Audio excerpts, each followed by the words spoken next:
Bonsoir à tous, je vous propose aujourd'hui une petite vidéo pour vous présenter Mdal, qui est donc un portail web qui permet en fait de paramétrer divers raccourcis pour accéder plus facilement aux différents services justement que vous avez pu héberger sur votre serveur personnel.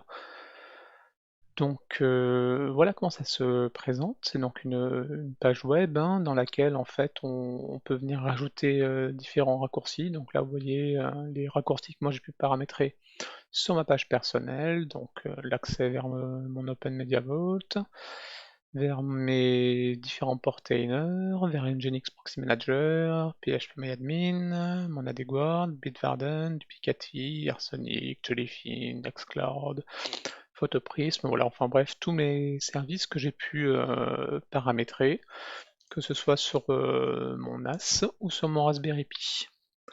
Donc dans cette vidéo, eh ben, je vais vous montrer comment on peut rapidement venir installer sous Docker sa propre version de d'Mdal et donc derrière ben, se créer son interface personnalisée. Alors la première chose que l'on va faire, c'est donc d'aller ici sur la partie Docker Hub pour voir en fait l'image que je vais utiliser, donc c'est l'image de l'X server. Donc ce qui est pratique en fait, c'est qu'il y a à la fois une version x86 et également une version ARM. Donc là, dans le cadre de mon test, bah, je vais l'installer sur mon Raspberry Pi. Bon, aujourd'hui mon portail tombe sur mon serveur principal, hein, donc c'est un Xeon, mais là on va donc l'installer sur le Raspberry Pi 4 que j'ai également. Donc pour ce faire, on va aller dans Portainer.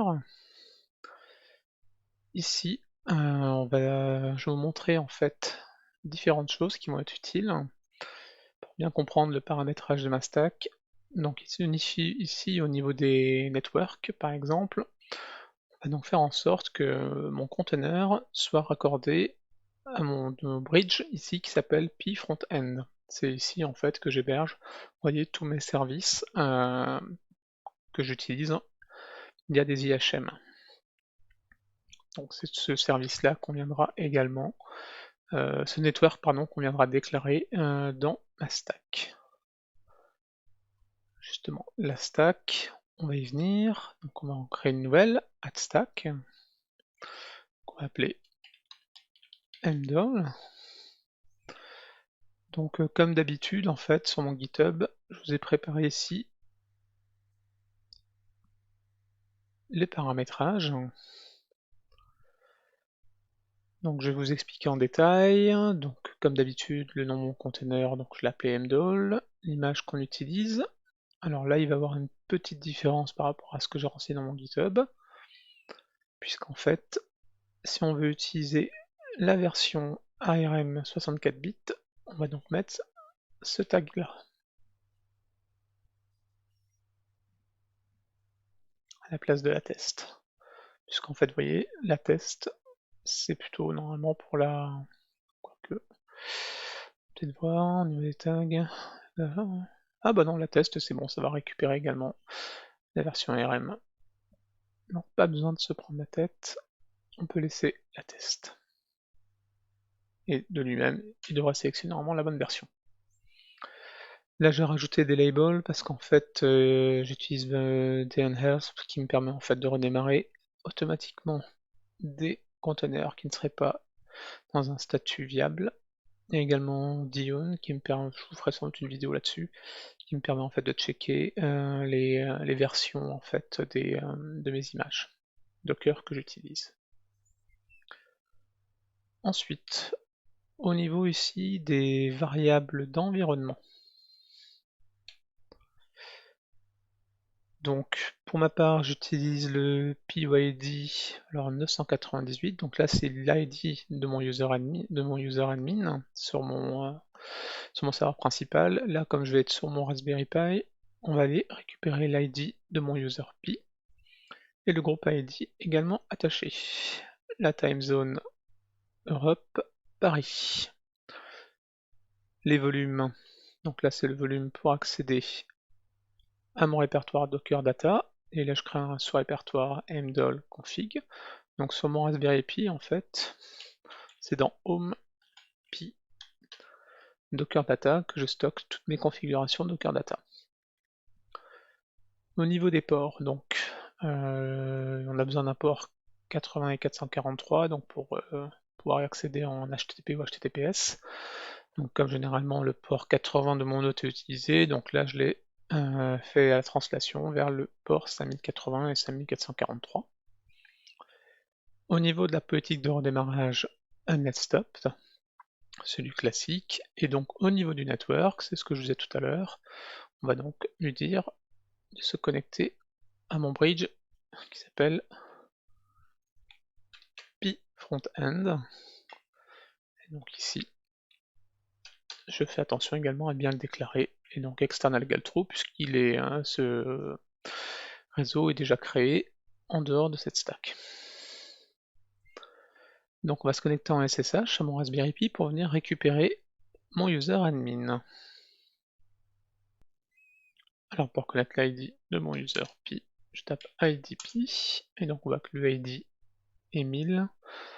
Alors si je veux que ce soit le groupe ID Pi, ce sera 1000. Moi je veux le groupe ID user, donc ce sera 1000 ici pour l'ID Pi et le PGID, donc 100. Voilà, donc tout est bon, donc maintenant on n'a plus qu'à sauvegarder. Et la stack est donc créée. Donc on va regarder les logs. Donc là il est en train de démarrer côté MDAL. Donc voilà, le service a priori maintenant est démarré. C'est ce qu'on va vérifier.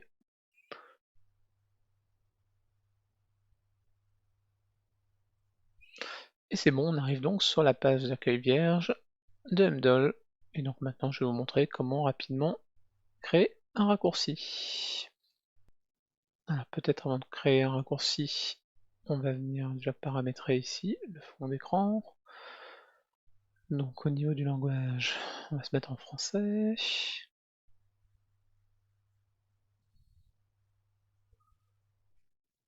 Donc là vous pouvez choisir différentes images d'arrière-plan, hein. Donc là je vais pas bouger, je vais laisser celle-là en standard. Au niveau du moteur de recherche par contre, je vais mettre Google. Autrement vous pouvez mettre des DuckDuckGo si vous souhaitez.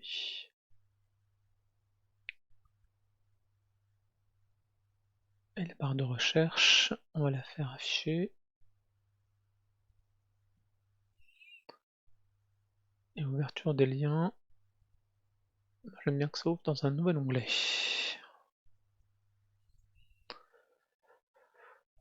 Voilà.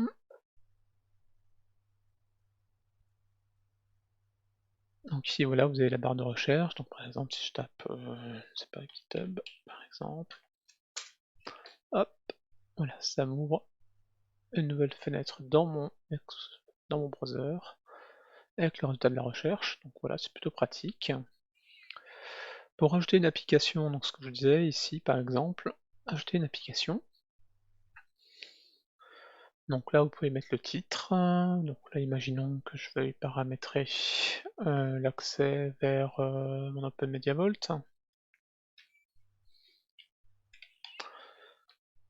Donc voilà, on a différentes applications, hein, voilà, qui sont reconnues par défaut. Donc l'intérêt, en fait, c'est quand on utilise une application déjà connue, ça nous ramène un icône, et éventuellement, voilà, des configurations optionnelles. Donc c'est plutôt pratique. Pour justement avoir des petites choses en plus. Vous voyez par exemple moi pour mon Open Media Vault, ça me ramène le CPU et la RAM consommés en temps réel sur mon serveur. C'est plutôt pratique.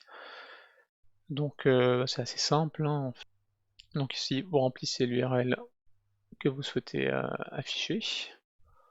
Donc pour vous connecter à Open Media Vault, hein, donc, je vais mettre celle qui correspond par exemple à mon serveur en local. hchp.home. Et donc ici, voilà, je peux mettre également, si je le souhaite, mon utilisateur et mon mot de passe pour justement récupérer les stats et les afficher. Donc là, vous pouvez sélectionner voilà, les stats que vous voudriez, par exemple CPU et RAM, imaginons. Tac. On va venir changer le password. Là c'est bon. J'enregistre. Et voilà, du coup, j'ai mon premier raccourci. Donc si je veux venir rajouter des icônes, enfin des nouveaux raccourcis, pardon, c'est assez simple. Donc je viens ici sur cette icône, je fais ajouter, et on recommence en fait le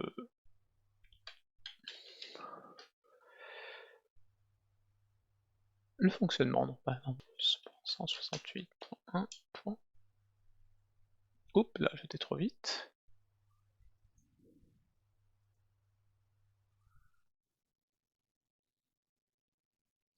On vient le modifier. 160. On enregistre. Et donc là, si je clique,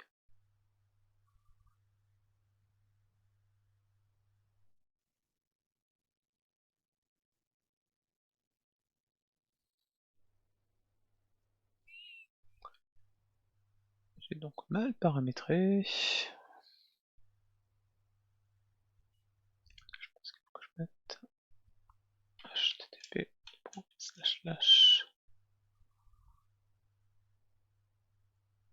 Voilà. Et j'arrive donc sur mon interface AdeGuardhome.